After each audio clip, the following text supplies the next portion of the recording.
ಬೆಂಗಳೂರಿಂದ ಫ್ಲೈಟಲ್ಲಿ ವಾರಣಾಸಿಗೆ ಬರೋದಾದರೆ 2.5 ಗಂಟೆಯಲ್ಲೇ ಬರ್ಬೋದು. ಇದ್ರ ಬಗ್ಗೆ ಇನ್ನಷ್ಟು ಮಾಹಿತಿಯನ್ನು ನೀಡ್ತೇವೆ. ನೀವು ನಮ್ಮ ಪೇಜ್ನ ಫಾಲೋ ಮಾಡಿಲ್ಲ ಅಂದರೆ ಫಾಲೋ ಮಾಡ್ಕೊಳ್ಳಿ. ನೀವು ಯೂಟ್ಯೂಬಲ್ಲಿ ನೋಡ್ತಾ ಇದ್ರೆ ನಮ್ಮ ಚಾನಲ್ನ ಸಬ್ಸ್ಕ್ರೈಬ್ ಮಾಡೋದು ಮರಿಬೇಡಿ.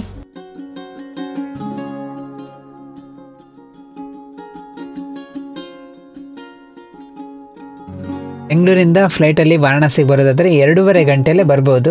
ವಾರಣಾಸಿಯಲ್ಲಿ ಏರ್ಪೋರ್ಟ್ ಇದೆ, ಲಾಲ್ ಬಹದ್ದೂರ್ ಶಾಸ್ತ್ರಿ ಇಂಟರ್ನ್ಯಾಷನಲ್ ಏರ್ಪೋರ್ಟ್ ಇದೆ. ಇಲ್ಲಿಗೆ ನೀವು ಫ್ಲೈಟ್ ಮೂಲಕ ಬರ್ಬೋದು. ಕರ್ನಾಟಕದ ಹಲವಾರು ಏರ್ಪೋರ್ಟ್ಗಳಿಂದ ಇಲ್ಲಿಗೆ ನಿಮಗೆ ಫ್ಲೈಟ್ ಸಿಗ್ತದೆ. ಬೆಂಗಳೂರಿಂದ ಆದರೆ ಕಡಿಮೆ ಸಿಗ್ತದೆ. ಸದ್ಯಕ್ಕೀಗ ಕುಂಭಮೇಳ ಆಗ್ತಾ ಇರೋದ್ರಿಂದ ಪ್ರಯಾಗ್ರಾಜಲ್ಲಿ ವಾರಣಾಸಿ ಫ್ಲೈಟ್ ಟಿಕೆಟ್ ರೇಟ್ ಕೂಡ ಜಾಸ್ತಿ ಆಗಿದೆ. ಈಗ ಕುಂಭಮೇಳ ಅಲ್ಲ ಅಂದ್ರೆ ಒಂದು 4,500 ರೂಪಾಯಿಗೆಲ್ಲ ಟಿಕೆಟ್ ಸಿಗ್ತಾ ಇತ್ತು. ಈಗ ತುಂಬಾ ಕಾಸ್ಟ್ಲಿ ಇದೆ. ಫ್ಲೈಟಲ್ಲಿ ಬರೋದಾದ್ರೆ ವಾರಣಾಸಿಗೆ ನೀವು ಡೈರೆಕ್ಟ್ ಬರ್ಬೋದು. ಈ ಏರ್ಪೋರ್ಟ್ ಇಂದ ವಾರಣಾಸಿ ಬಸ್ ಸ್ಟ್ಯಾಂಡ್ ಒಂದು 25 ಕಿಲೋಮೀಟರ್ ದೂರ ಇರ್ಬೋದು. ನೀವು ಈ ಏರ್ಪೋರ್ಟಿಗೆ ಬಂದ್ರೆ ಇಲ್ಲಿಂದ ಕ್ಯಾಬ್ ಮೂಲಕ ಹೋಗ್ಬೋದು. ಆಟೋಗಳು ಕೂಡ ಸಿಗ್ತದೆ. ಕ್ಯಾಬಲ್ಲಿ ಆದ್ರೆ 300 ರೂಪಾಯಿ ಎಲ್ಲ ತಗೊಳ್ತಾರೆ ಒಬ್ಬರಿಗೆ. ಶೇರಿಂಗ್ ಅಲ್ಲಿ ಕರ್ಕೊಂಡು ಹೋಗ್ತಾರೆ ಅವರು.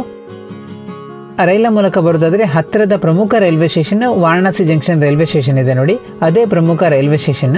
ಇಲ್ಲಿಗೆ ಕರ್ನಾಟಕದ ಹಲವಾರು ಕಡೆಗಳಿಂದ ನಿಮಗೆ ಡೈರೆಕ್ಟ್ ಟ್ರೈನ್ಗಳು ಕೂಡ ಸಿಗ್ತದೆ.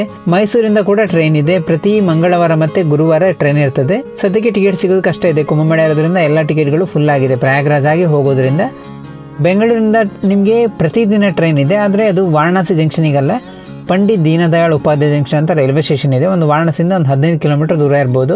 ಅಲ್ಲಿಗೆ ಪ್ರತಿದಿನ ರೈಲ್ ಇರ್ತದೆ. ನೀವು ಅಲ್ಲಿಗೆ ರೈಲ್ ಮೂಲಕ ಬಂದು ಬರ್ಬೋದು. ಈ ರೀತಿಯೆಲ್ಲ ನೀವು ವಾರಣಾಸಿಗೆ ಬರ್ಬೋದಾಗಿದೆ.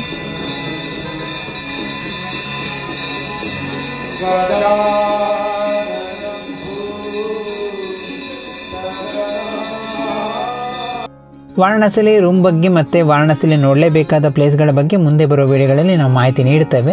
ನೀವು ನಮ್ಮ ಚಾನಲ್ನ ಸಬ್ಸ್ಕ್ರೈಬ್ ಮಾಡ್ಕೊಳ್ಳಿ. ಇದೇ ರೀತಿಯ ವಿಡಿಯೋಗಳನ್ನ ನಾವು ಅಪ್ಲೋಡ್ ಮಾಡ್ತಾನೆ ಇರ್ತೇವೆ.